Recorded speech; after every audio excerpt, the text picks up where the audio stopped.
কে তার স্বামীকে হত্যা করেছে? 7%-এরও কম মানুষ বুঝতে পারে কে তার স্বামীকে হত্যা করেছে, আর আমি নিশ্চিত তুমি ঠিক উত্তর দিতে পারবে। যত দ্রুত সম্ভব কমেন্টে তোমার উত্তর লেখো। দ্বিতীয় ধাঁধা, এই ওয়ার্ডগুলির মধ্যে আর ওয়ার্ডটি খুঁজে বার করো।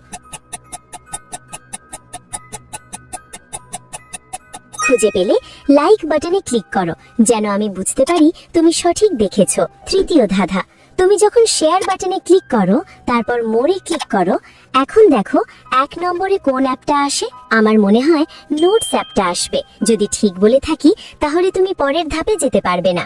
গোপন কথা, যদি রাতের মধ্যে একটা দারুণ সুখবর পেতে চাও তাহলে এখনই আমাকে ফলো করে রাখো। ফাইনাল ধাঁধা, সাবধান, এটা সহজ না। তোমার ফোনের কিবোর্ড থেকে এই ইমোজিটি খুঁজে বার করো। তুমি কি খুঁজে পেয়েছো? উত্তর, আসলে প্রথম মহিলা এখনো তার বিয়ের আংটি পরে আছে, সেই তার স্বামীকে হত্যা করেছে।